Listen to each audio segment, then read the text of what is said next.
Hello everyone. इस video में हम डिस्कस करने वाले कोड शिफ्ट में लॉन्ग चैलेंज 2022 का प्रॉब्लम थी अटैक क्वीन।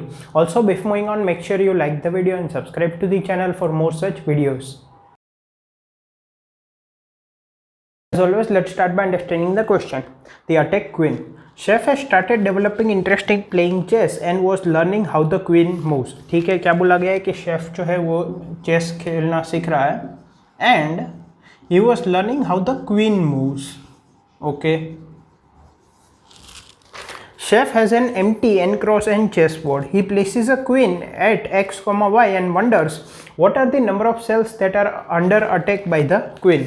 क्या बोला गया है कि शेफ एक n क्रॉस n का एम्प्टी चेस बोर्ड है, उसमें कोई एक पर्टिकुलर पोजीशन x, y पे क्वीन को प्लेस करता है और फिर सोचता है कि कितने इस चेस बोर्ड में सेल्स है जो कि अंडर अटैक है by this queen which is placed at a coordinate x, y.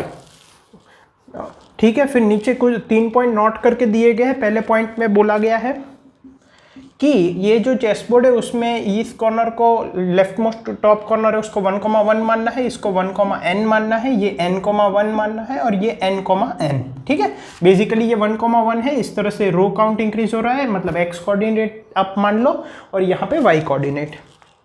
Second point में बोला गया है queen can move any number of unoccupied cell vertically, horizontally और डायगनली, जो कि हमें पता है अगर क्वीन यहाँ पे है तो वो किसी हॉरिजॉन्टली, वर्टिकली और डायगनली कहीं पे भी मूव हो सकती है। ठीक है, right, in an unoccupied cell. और थर्ड में बोला गया है कि cell on which queen is present is not said to be under attack by the queen. तो जो इनिशियल पॉइंट है वो अंडर अटैक नहीं बोलेंगे। ओके, इनपुट किस तरह से है? इनपुट में सबसे पहले है नंबर ऑफ टेस्ट केसेस और सभी टेस्ट केस में तीन चीजें हैं, एन, एक्स और वाई। एक्स, वाई जो कोऑर्डिनेट है क्वीन के और एन है N cross N chess board का साइज। आउटपुट में हमें बताना है कि टोटल कितने सेल्स है जो कि अंडर अटैक है बाय द क्वीन। ठीक है, कंस्ट्रेंट्स मैंने यहाँ पे लिख दिए। I hope question is clear. अब इसके कंसेप्ट पे मूव करते हैं। तो अगर कंसेप्ट की बात करें तो सबसे पहले हमें क्वेश्चन में क्या बोला गया है कि जो चेस बोर्ड है जिसपे क्वीन को प्लेस किया गया है वो एम्प्टी है। इसका मतलब हमें क्वीन के अलावा बाकी सब सेल्स को अनऑक्यूपाइड मानना है। क्वीन को x, y कोऑर्डिनेट पे प्लेस किया गया है और चेस बोर्ड की साइज n है। अब हमें पता है कि जो क्वीन है वो हॉरिजॉन्टली, वर्टिकली और डायगनली मूव हो सकती है। तो अगर ये मान लो ये इस पॉइंट पे क्वीन है तो वो कहाँ मूव हो सकती है? Vertically down, vertically up. ठीक है, एक ये डायरेक्शन हो गया, एक ये डायरेक्शन हो गया, यहाँ पे क्वीन है। Horizontally right, horizontally left, then in this direction in the diagonal, this direction in the diagonal, this direction in the diagonal and this direction in the diagonal. तो हम क्या करेंगे, हम ये जो 8 लाइन्स है उन सभी डायरेक्शन में कितने सेल्स में मूव हो सकती है उन सब का समेशन ले लेंगे, वही हमारा आंसर हो जाएगा। ठीक है, तो अब सबसे पहले देखते हैं कि ये जो ऊपर वाली है वहां पे कितने मूव्स हो सकते हैं। तो ये कोऑर्डिनेट है x, y। ठीक है, ये है 1,1, ये है 1,n, ये है n,n और ये है n,1।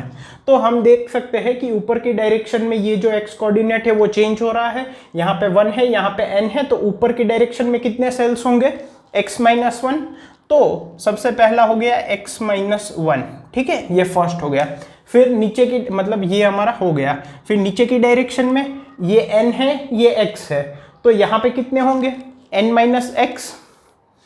अगर यहाँ पे x कोऑर्डिनेट 3 है और फाइनली 6 है तो यहाँ पे कितने होंगे? 6 - 3 मतलब 3 और होंगे, ये 4 होगा, ये 5 होगा और आखिरी जो रो होगा उसका x कोऑर्डिनेट 6 होगा। ठीक है, तो सेकंड होगा n-x। अब लेफ्ट साइड पे अगर देखें ये भी हो गया। लेफ्ट साइड पे ये जो है y कोऑर्डिनेट वो 1 है, यहाँ पे n है, तो ये y-1 नंबर ऑफ सेल्स इस तरफ खाली होंगे।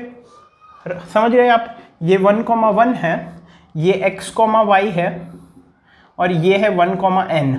तो ये कोऑर्डिनेट जो है वो कितने होंगे, मतलब कितना चेंज हो रहा है यहाँ पे 1, 2, 3 ऐसा करके यहाँ पे टोटल y-1 सेल्स होंगे। ठीक है, अगर क्योंकि यहाँ पे रो तो कांस्टेंट रह रही है, तो थर्ड हो गया y-1। फोर्थ क्या हो जाएगा? ये भी हो गया। अब ये वाला, ये कितना हो जाएगा? n-y। ठीक है, यहाँ पे कितने कॉलम्स होंगे इस एक रो में? n-y। रो तो सेम ही रहेगी, x नंबर की रो। ठीक है, उसमें n-y नंबर ऑफ कॉलम्स इस तरफ बचे होंगे, जैसे यहाँ पे n-x बचे हैं, इस कॉलम में n-x रोज बची है, उसी तरह से इस रो में n-y कॉलम्स बचे होंगे। तो ये 4 हो गया।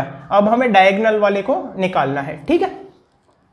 तो अब देखो यहाँ पे डायगोनल में कितना मूव होगा, अगर हम देखें तो अगर मैं कहता हूं ये हो गया 1 2 3 4 5, ये 1 2 3 4 और 5। अब अगर मैं इसको कंसिडर करूं तो ये 3,2 है, तो ये इस तरफ डायगोनल में कितने मूव कर पाएगा, यहां से यहां एक ही स्टेप जा पाएगा, इससे आगे नहीं जा पाएगा। ये कितना है 2,1, ठीक है। तो अब देखो ये ऊपर की तरफ 2 सेल्स मूव कर सकता था और लेफ्ट में एक तरफ, ठीक है।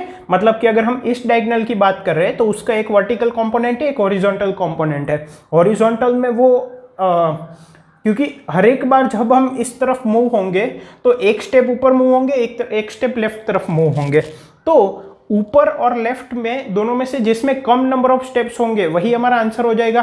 क्योंकि अगर लेफ्ट में मैं एक ही स्टेप मूव कर सकता हूं और ऊपर 2 स्टेप मूव कर सकता हूं, तो एक स्टेप के बाद मैं और लेफ्ट में नहीं जा पाऊंगा, ठीक है। इसका मतलब अगर मैं इस डायगोनल की बात करूं तो उसके 2 कंपोनेंट है, टॉप एंड लेफ्ट। तो उनमें से जिसमें कम नंबर ऑफ सेल्स में हम मूव हो सकते हैं वही हमारा आंसर हो जाएगा। तो टॉप में यहाँ पे कितने हैं, टॉप की अगर बात करें तो ये कितना हो जाएगा x-1, लेफ्ट में कितने हैं y-1, ठीक है। यहाँ पे बिकॉज ये x, y है तो यहाँ पे कितनी रोज बची होगी x-1, यहाँ पे y-1 कॉलम्स बचे होंगे। तो इन दोनों में से जो कम होगा वो ऐड हो जाएगा। फॉर एग्जांपल ये 3,2 है, सिमिलरली अगर मैं 2,3 को लूँ तो भी मैं एक ही स्टेप मूव कर पाऊंगा यहाँ पे 1,2। बट अब बिकॉज रो एक ही है ऊपर, उसकी वजह से हम एक स्टेप के बाद रुक रहे हैं, यहाँ पे एक ही कॉलम था इस वजह से रुक रहे थे। So it would be minimum of x-1, y-1, ठीक है। सिमिलरली अब अगर हम इसकी बात करें, इस लाइक ये भी हो गया। अब अगर हम इस डायगोनल की बात करें तो इसका लेफ्ट कंपोनेंट कितना है, लेफ्ट में कितना मूव हो सकते हैं y-1, नीचे कितना मूव हो सकते हैं n-x। तो ये कितना हो गया मिनिमम ऑफ y-1, n-x, ठीक है। सिमिलरली अगर हम इसकी बात करेंगे तो यहाँ पे n-x और ये कितना है n-y, तो it would be minimum of n-x and n-y। And अगर हम आखिरी में इसकी बात करें इस डायगोनल की, तो ये n-y और ये कितना है x-1, ठीक है। तो मिनिमम ऑफ n-y और x-1, इन सब ये हमने 8 कंपोनेंट के में कितने सेल्स में मूव हो सकता है वो निकाल दिया। अब इन सब का समेशन कर देंगे, वही हमारा आंसर हो जाएगा। आई होप आपको इसमें क्वेश्चन और कंसेप्ट दोनों क्लियर है। इसका सोल्यूशन कोड मैंने कमेंट्स में प्रोवाइड किया है। Thank you.